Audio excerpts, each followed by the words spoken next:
I get it, you scroll through endless wine cooler listings, see those glossy photos of stainless steel fronts and rows of bottles, and you start to wonder if you're about to spend a small fortune on something that will end up looking like a decorative box that just isn't cold enough. I've been there, and the frustration of getting a unit that looks perfect on paper but leaves you with a lukewarm bottle after a dinner party is real. That's why I wanted to dive deep into the Velieta 24-inch wine cooler before you click Add to Cart. Link is in the description if you want to check the product details on Amazon. First off, let's talk about why a dedicated wine fridge matters. If you're the type who collects a few bottles for occasional sipping, a small countertop cooler will probably do the trick. But once you start thinking in terms of a cellar-style inventory, say, a selection that covers everything from crisp whites to robust reds, you quickly run into capacity and temperature range issues.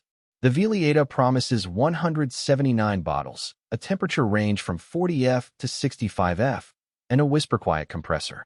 Those are the headline numbers that catch the eye, but the real question is how those specs translate into day-to-day life in a kitchen, a dining room, or a home bar. I've spoken with a handful of hobbyist collectors who have tried mid-size coolers in apartments and small houses. The common complaint is that the unit either takes up too much wall space or doesn't keep the temperature steady enough when the surrounding room temperature fluctuates. The Velieta's 24-inch width is a sweet spot for most standard cabinets or freestanding setups, but you do need to measure the opening carefully. It fits neatly between two 24-inch base cabinets, but if you have a narrower pantry or a built-in niche that's only 22 inches, you'll have to rethink the placement. The unit isn't meant to be tucked behind a dishwasher or next to a heat-producing oven. Those environments can force the compressor to work harder, which raises the noise level slightly, still quieter than most refrigerators, but noticeable if your living room is right next to it. Now, who actually benefits from a 179 bottle capacity? Imagine you're someone who likes to rotate a collection of wines based on the season.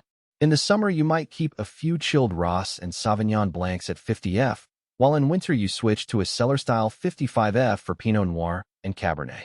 The Velieta's dual-zone capability isn't a separate compartment, but the adjustable thermostat lets you set a single temperature that works for the majority of your bottles.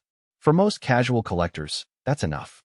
If you're a serious sommelier who needs precise control over each varietal, a dual-zone or even a multi-zone unit would be more appropriate, and the Velieta would fall short. One of the practical strengths of this cooler is the adjustable wood shelving.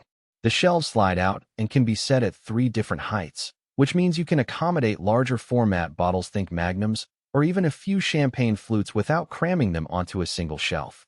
I've seen people try to force those big bottles on a fixed metal racks, only to end up with a broken shelf or a bottle that leans awkwardly. The wood look also blends well with a modern kitchen aesthetic, and it doesn't reflect the internal lighting the way metal can, which helps keep the wine's corks from drying out.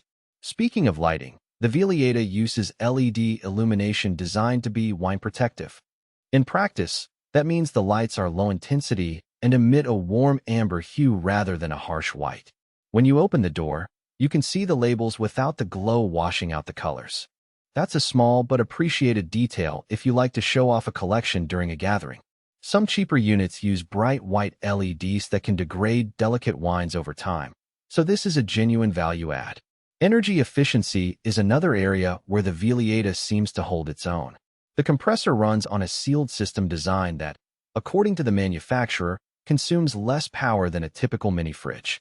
In real-world use, people report that the unit runs continuously for about an hour after the door closes, then drops to a maintenance cycle of 1,520 minutes per hour in a climate-controlled house.